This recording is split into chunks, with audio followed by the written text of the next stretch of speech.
Digvijay Patil Bavdhan police ठाण्यात हजर राहणार असल्याचं कळतंय। जबाब नोंदवण्यासाठी दिग्विजय पाटील पोलीस ठाण्यात हजर राहणार असल्याची माहिती सध्या समोर येते। या संपूर्ण प्रकरणात एफआयआर नोंद झालेलं नाव म्हणजे दिग्विजय पाटील आणि याच सगळ्या प्रकरणात दिग्विजय पाटील आता पोलीस ठाण्यात हजर राहणार आहे। त्यामुळे चौकशी दरम्यान अधिकची काय माहिती समोर येते ते पाहणं महत्त्वाचं आहे। या संदर्भात अधिकची माहिती देत आहेत आपले प्रतिनिधी गोपाळ मोटघरे। गोपाळ, काय सांगाल? दिग्विजय पाटील पोलीस ठाण्यात हजर राहणार। मुंडवा येथील शासकीय जमीन विक्री प्रकरणामध्ये मुख्य आरोपी असलेले दिग्विजय पाटील हे आज बावधन पोलीस स्टेशनमध्ये काही वेळापूर्वी हजर झालेले आहेत। त्या ठिकाणी त्यांची चौकशी करण्यात येत आहे।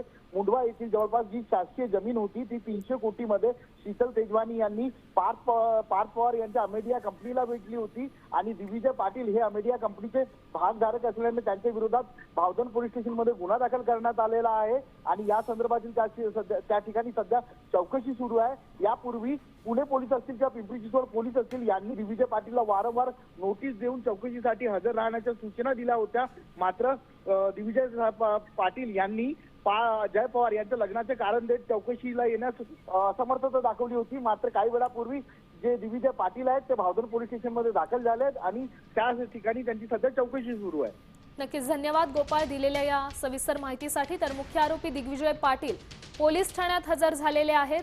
त्याचसोबत गेल्या अनेक दिवसांपासून ते चौकशीसाठी हजर राहण्यासाठी टाळाटाळ करत होते अशी देखील माहिती समोर आली आणि आता जबाब नोंदवण्यासाठी ते पोलीस ठाण्यात हजर झालेले आहेत। त्यामुळे सध्या या तपासातून आणखी काय माहिती समोर येते, काय आरोप प्रत्यारोप होतात ते देखील पाहणं महत्त्वाचं आहे। पुणे मुंडवा जमीन घोटाळा प्रकरणी ही मोठी अपडेट म्हणावी लागेल।